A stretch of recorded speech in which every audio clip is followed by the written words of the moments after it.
نرحب بكم في فيديو جديد. ان شاء الله يلقاكم بأتم الصحة والعافية يا رب. قبل ما نبداو كيما العادة نصلي ونسلموا على سيدنا محمد عليه أفضل الصلوات.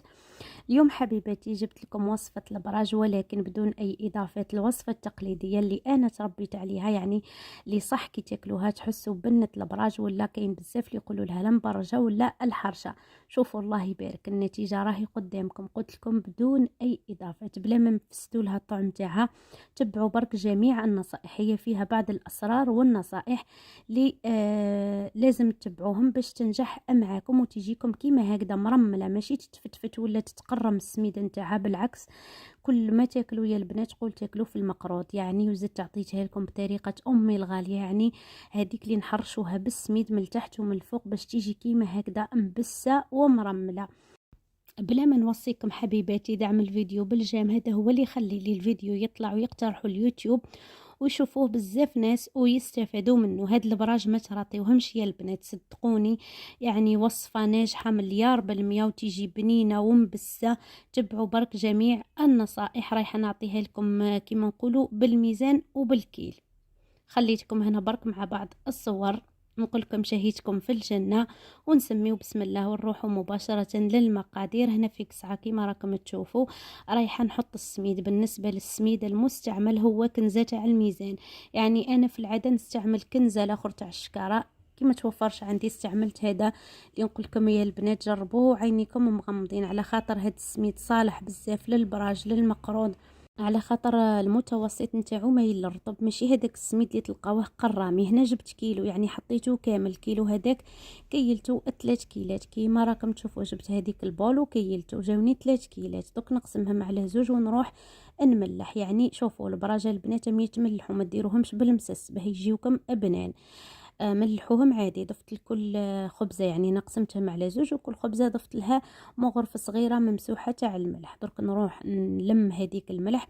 وجدت البسوس هنا ومازال سخونه البنات، وخليت مقدار اصبع. يعني هذاك هو السر كامل في البراج تاعي انا، اني ما نحطهاش كامله زبده. في الاخير نروح نفيض الكيله بالزيت، زيت المائده، ونروح نديرها بعد ما تبرد البنات. انا هنا السمن حق الزبده المستعمله هي لابيل، ذوبتها وخليتها بردت. من بعد فيضت الكيله بشوي برك، ماشي تفيضوها حتى تسيح خلاصه، غير تلقاوها فاضت حبسوا عليها ديروها زيت ونروح نبسس. يعني هذه هي اول مرحله نجاح البراج تاعكم، هو التبساس.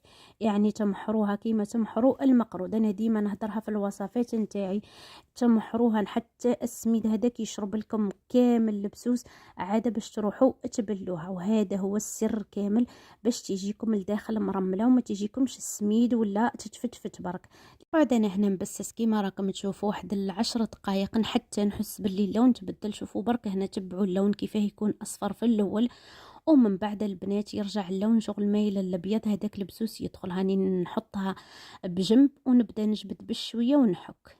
شوف هكذا نفس الطريقه اللي نديروا بها المقروض.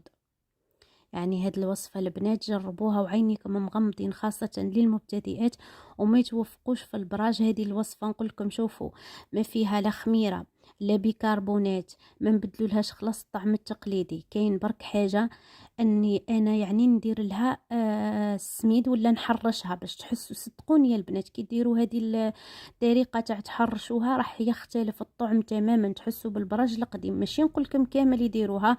درك انا هذا السميد كيما بسستوه هزيت منه كميه. شوفوا هنا وريت لكم كيفاه تبست. كي تضربوا هذيك الكريه ما تتحلش معاكم كيما المقروض بالذات. هنا جبت كميه تاع الماء البنات من الحنفيه، ما يكونش دافي. ضفت له مغرفه صغيره نتاع العسل، ولا تقدروا تضيفوا مغرفه صغيره تاع السكر على الحموريه برك هذيك. ومن بعد البنات واش ندير، نبقى نضيف ونبرول برك بصباعي كيما المقروض قلت لكم، ماشي تعجنوا هكذا باش ما يخرجش منها البسوس. هاكم تشوفوا يعني الصوره راهي موضحه. كميه الماء انا هذيك ما داتها ليش كامله للامانه، خلي تقريبا مقدار ربع، وهكذاك جاتني شويه تلقى روحها. نعطيكم لاستيس اللي درت لهنا. يعني اذا جريت معاكم ولا ما هزيتيوش الكيل تاع الماء، على خاطر الكيله البنات يتغير. انا مولفه هذا كنزه نخدم به، تخدم لي كيله قل ربع. المره هذه زادت شويه، يعني السميد ما شرب ليش الماء بزاف السوائل. بقيت نبرول فيها كيما تشوفوا. خليتها 10 دقائق، قلت نشوف معها تشرب ولا ما تشربش. لقيتها شربت شويه برك، مش كيما موالفه. شوفوا كيفاش تفتت معاكم. هنا راهي محتاجه ما يعني لازم تشبعوها بالماء باش من بعد ما تكسرش معاكم كي تعودوا تطيبوا فيها.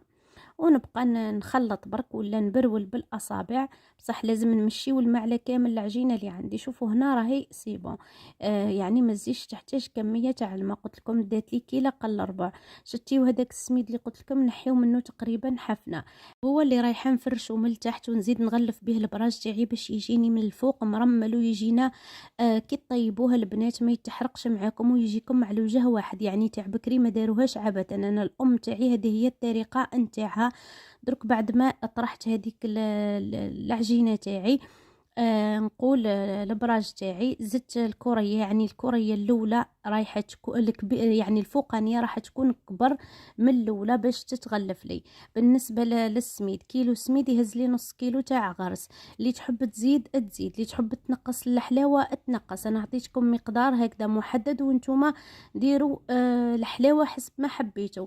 زدت هزيت حفنه تاع السميد، هذا المبسس ما فيه لا ما لا والو. زدت مسحته على الوجه تاع الوحده تاعي. درك انا نديرها هكذا ونقلبها، يعني ما نزيدش نطرحها، نزيد نقلبها على الوجه الاخر باش من بعد ما تلصقش معايا. ونبدا نطرح بيدي ومن بعد عاد نملسوها ولا نعدلوها بالقراص. الغرسه البنات تاع البطانه انا نفضل تاع البطانه، يعني نعجنها بالسمن ولا بالزبده ولا الزيت، فهمتوني؟ ما تزيدولهاش الماء باش من بعد الغرس ما حق البراج ما يجيكمش يابس وناشف. جبت هذا القالب اللي نطبعوا به، كيما تقدروا ديروا بالموس، كل وحده واش متوفر عندها، ونبدا نطبع. يعني بالنسبه للسمك كاين اللي يشتوها رقيقه وكاين اللي يحبوها تاني اخشينه. انا ديما ندير مقدار اصبع السمك تاعها تيجيني الحبه باهيه يعني. وبالطريقه هذه الغرس رايحه تيجي معاكم سوا مع السميد. درك نعاود نقصها بالموس ومن بعد نولي نحيها. قلت لكم البنات حسيتها هنا باللي شويه زدت لها الماء. واش درت؟ هزيت حطيتها في هذيك الحطبه ولا البلونش وحطيتها في الفريجيدير. شدت لي روحها شويه ومن بعد بديت نطيب. يعني هذه لاستيوس ديروها خاصه للمبتدئات واللي خافوا يفسد معاهم الشكل تاع البراج. هذه هي الطريقه يعني وتجيكم من اروع ما يكون. كنت درتها معكم من قبل في وصفه تاع المبسس، يعني ساعدتني بزاف وزدت عاودتها اليوم. بصح انا اليوم درتها على خاطر حسيت باللي البراج تاعي زدت له شويه تاع الماء. فهمتوني يا البنات؟ يعني تقدروا تريقلوه ما تخافوا ما والو. تحطوه في الفريجيدير يشد روحه وتبداو تطيبوا به فيه بكل اريحيه. شوفوا هنا نقصها بالكوباط ونعدل بلا ما نقيسها من الفوق بصباعي يعني باش ما يتمركبش. هنا حطيت هذه كامله في الفريجيدير، شدت لي روحها وجيت نطيب. طيبتها هنا في الكريبيير. زيدوا نروحوا للسر الاخر البنات واللي هو التحريك. حنا نقولوا له نحوشي. هذا هو السر باش تيجيكم حمر الله يبارك وتيجيكم وجه واحد وما تيجيكمش محروقه. تقعدوا تحركوا فيها. طيبتها على نار متوسطه. هنا رايحه نوري لكم في المرحله هذه كي تشوفوا الزبده تكتك في الكريبيا ولا في الطاجين ما تقيسوش البراج تاعكم. ان فوا تلقاوها نشفت، دوك نورمالمون صورتها لكم. هنا نشفت الزبده غير تنشف وتقلبوها تلقاوها حمارت. هذا هو يعني باش تعرفوا وقتاه تقلبوها. في الاول تكون تبزع في هذاك السمن ولا الزبده، ومن بعد البنات غير تقلبوها تلقاوها نشفت. يعني هذاك هو يعني الوقت اللي تقلبوا فيها. هذا هو البراج تاعي بعد ما وجد. صدقوني يا البنات جاي يذوب في اليد قبل الفم. بالنسبه للسميد الناس اللي ما يحبوش من الفوق هذا يعني وباش طيبنا بها البنات وباه تاني يعطينا بنه وتحسوا بريحه البراج ولا بنه البراج تاع زمان. من بعد يعني حنا بكري واش كانت الام تاعي تجيب الصيار تقلبه وتولي تحك عليه هذاك البراج، يهبط هذاك السميد كامل اللي حرشنا به وتبقى هي ملسه. وانا للامانه نحبها هكذا بها بالسميد نتاعها.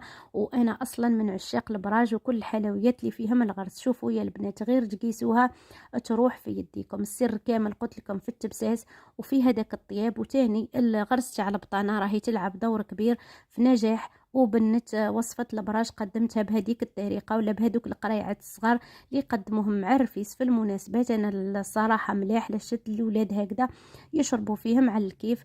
واللي نقصها معاكم هنا بالموس باه تشوفوا الله يبارك كيفاه تيجي. صدقوني هاد البراج يا البنات يذوبوا ذوبان في الفم. تبعوا برك الفيديو من الأول للأخير وما تراطيو حتى نصيحة مديتها لكم. بربي إن شاء الله متواصلة معاكم بالوصفات التقليدية والناجحة، الصدق والمصداقية في القناة. نقول لكم دعم عمرك وجام حبيباتي، ونتلاقاو في فيديو جديد مع وصفة جديدة. سلام.